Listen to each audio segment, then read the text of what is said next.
Yow! Welcome back to the Legacy 1K that happened at Face to Face Toronto over the Halloween weekend. We are back here today with round 6 of the tournament. This is the last round, and I believe this is a win and in.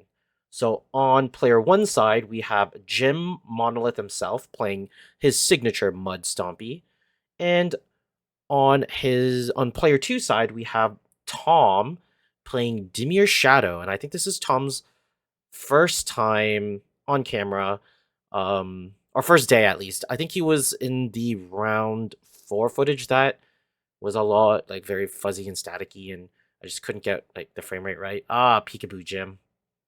There he is. The man, the myth, the legend himself. But yeah, so Tom's first day on camera, at least on this channel. I'm not sure if he's been on any other feature matches before, but Jim been here plenty of times. So we've seen Jim's deck quite a few times. Um, I believe he is still running like a Golgari version of this deck, although I'm still not sure exactly what the black mana is used for because I've seen him with like basic swamp. It might just be for like if like he gets Besaged or something, he can grab like a basic land out of it.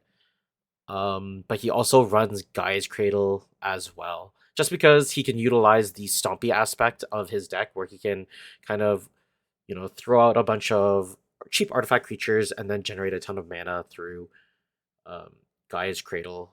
I think it's a little bit faster than Metalworker nowadays, just because the quality of creatures and artifacts, the quality of creature artifacts has just gone up. So being able to just cast a bunch of creatures and then get a bunch of mana instantly from the Guy's Cradle instead of having to cast the Metal Worker and then, you know, having to tap it one turn later just because it doesn't have haste,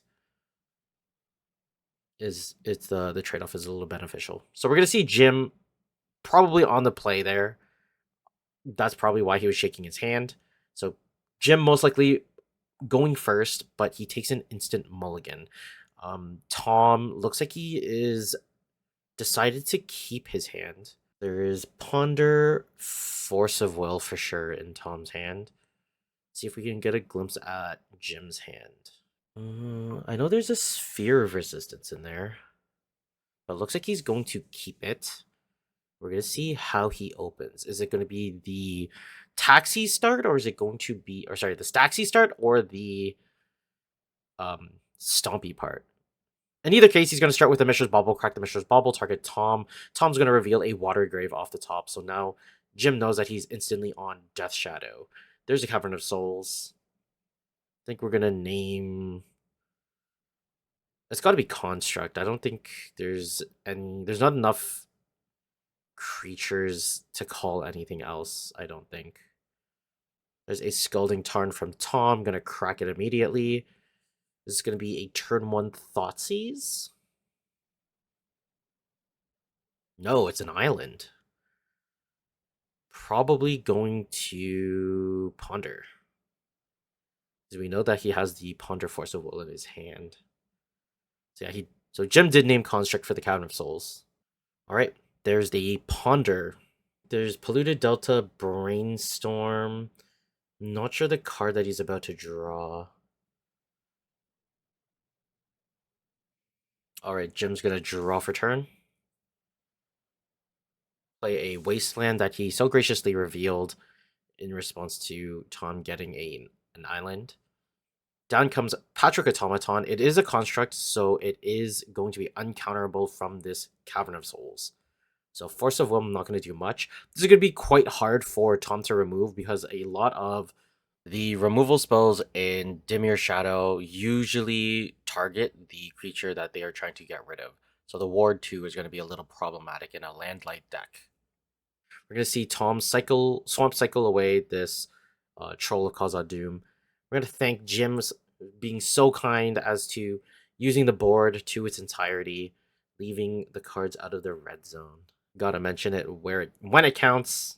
So quite slow thus far for both sides. Didn't see any like discard spells from the Death Shadow list, and Now we're swamp cycling, so probably light. Oh, there's a swamp cycle into Troll of Khazad. Okay, I take it back. I was completely off, and now we're off to the races with this ginormous 6-5. Okay, so I think Tom's just gonna pass it back. Jim gonna draw for turn. Let's see how he tries to deal with this Troll of Khazad. There's a swamp that we were talking about earlier. Taps 2 mana. There's a Grim Monolith. Jim Monolith's namesake card. Looks like Tom's tanking about this Force of Will here. Doesn't want Jim to get a ton of mana out here and pump the Patchwork Automaton to a huge extent. There's a Force of Will. Going to pitch a Daze. Brings Tom down to 12. Jim's just going to pass the turn back to Tom. Tom's going to draw. Looks like it's a Brainstorm off the top. Looks like there's double Brainstorms in his hand. I think one of them is the Archive. There's the Thoughtseize. Blast Zone, Mystic Forge, Arcbound, Ravager. I think here you take the Mystic Forge. Mystic Forge and Patchwork Automaton are very good together. Arcbound Ravager, not much to worry about.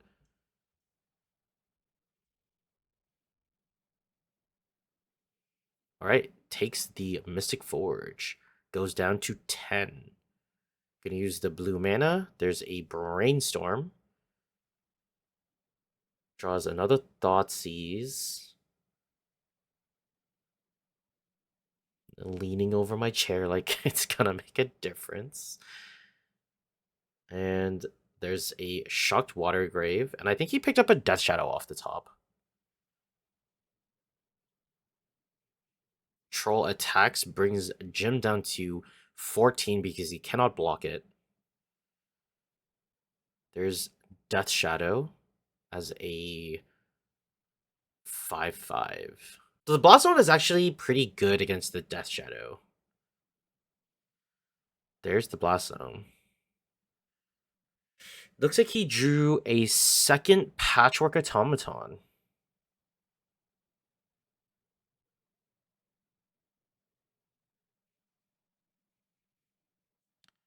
There's the second Patchwork Automaton. Gonna cast an Arcbound Ravager. Gonna put put one more counter on each of everything. Or each one.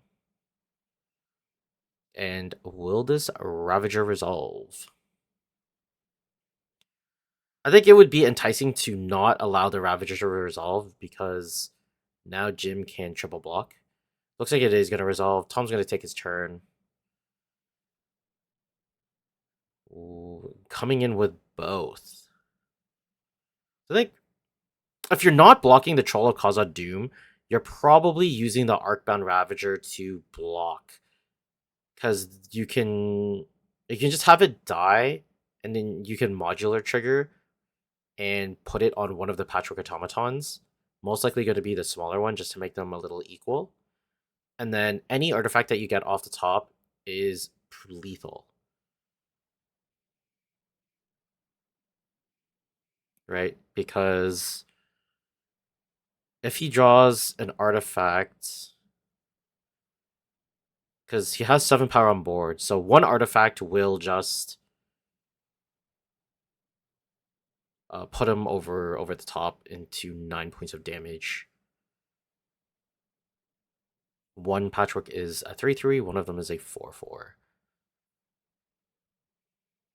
Alright, passing the turn back. Jim draws for turn. What is it?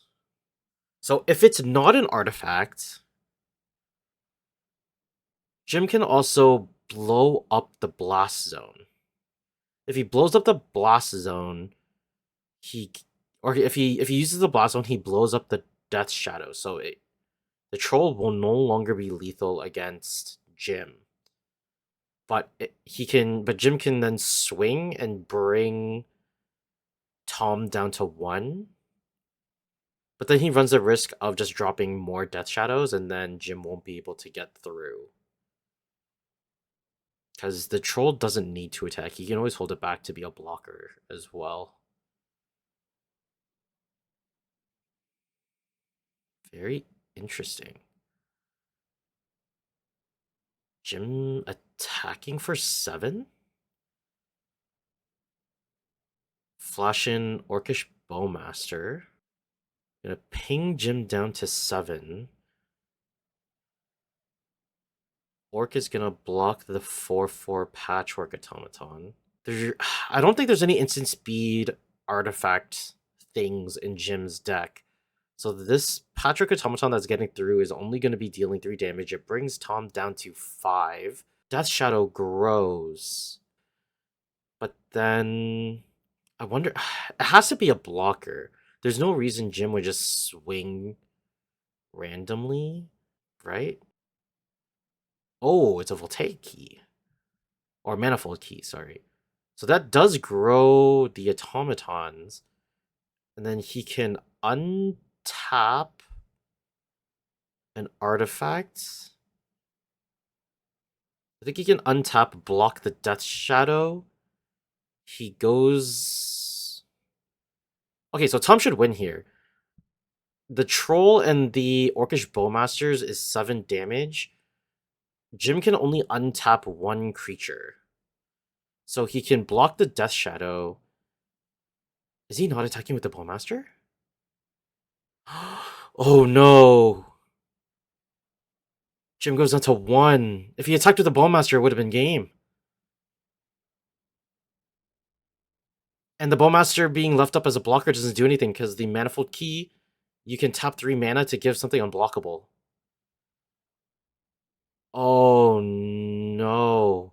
And Patchwork is lethal on board. Is there anything Tom can do to deal this 1 point of damage? Does he have Swamp Bowmaster?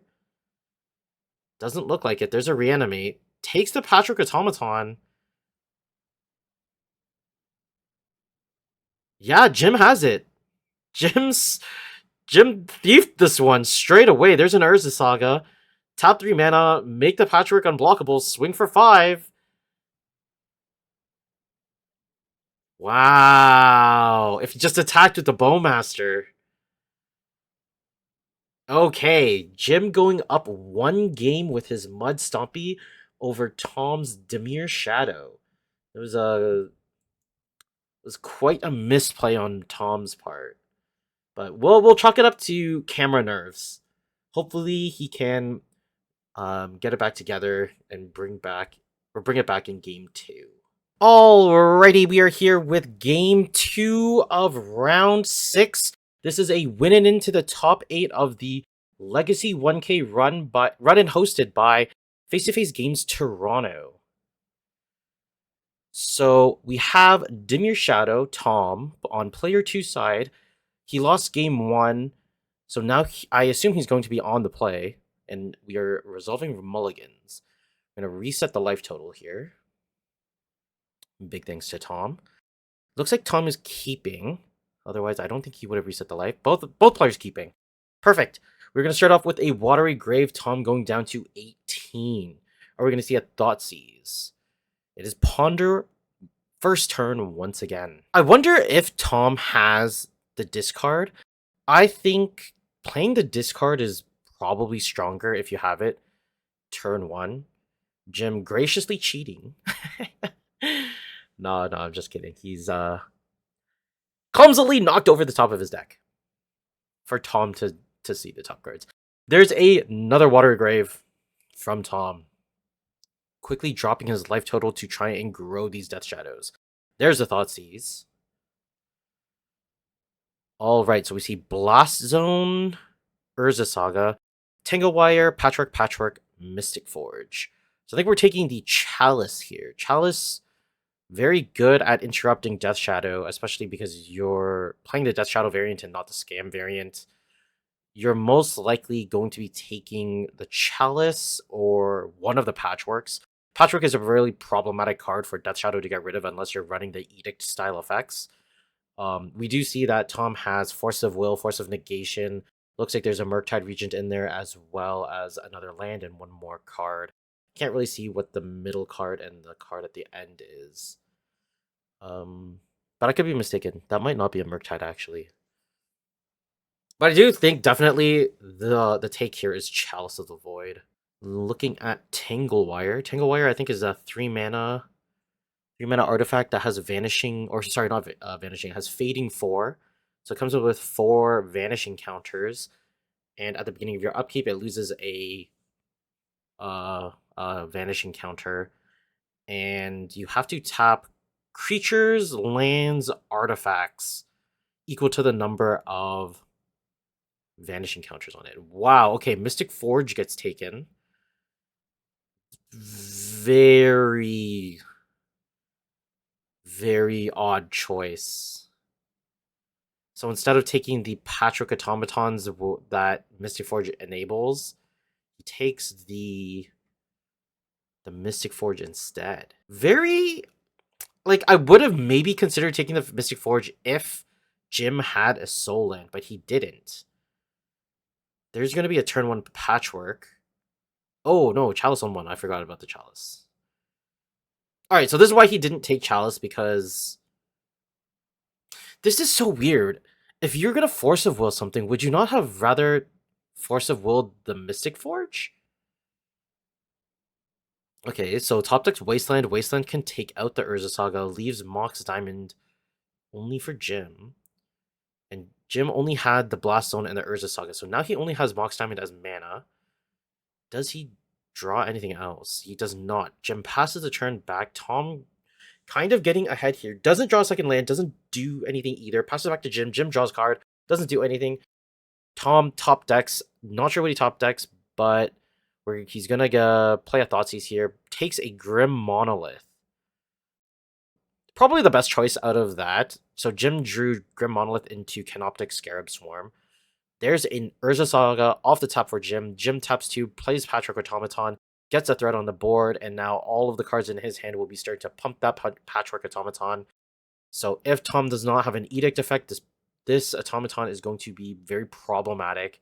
Going to be hard to remove. Tom doesn't find his second land. He's going to pass it back to Jim. Jim upticks Urza Saga after drawing a card. Taps 2, probably for another Patchwork Automaton. There it is. Grows the first one. Gonna get in for 2. Drops Tom down to 9. Tom gonna draw a card. Looks like it's just more action, but not a land. Alright, Jim draws an Ancient Tomb for the turn. Going to float 1 mana from the Urza Saga. And most likely, probably gonna get a Mox Opal. Just want to get some mana out there to get to just help the Ancient Tomb, just to start casting things and just growing these Patchwork Automatons. Because 1 is hard to get rid of on its own. Having 2 is especially at such a low life total that Tom has at 9. This is quickly gonna get out of hand. There's the Ancient Tomb from the land drop for the turn. Or off the top.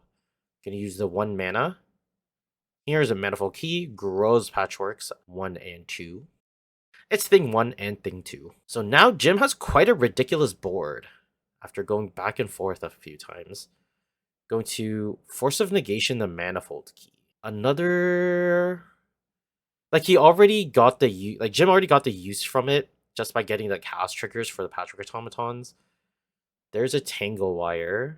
There's a second Force of Negation from Tom, but Jim doesn't care. He's just casting cards to get the Stompy going. And he's going to swing in for 7. Drops Tom down to 2. Is there anything he can possibly do? There's a Ponder. Going to draw. It's a Polluted Delta. He's going to crack and probably just crack into a Watery Grave. There it is. GG's. Jim takes it, plays the Stompy half of his deck, and just runs over Dimir Death Shadow. I hope you guys enjoyed this one. Next video will be the quarterfinals for the tournament. Alrighty guys, we'll see you next time. Ciao!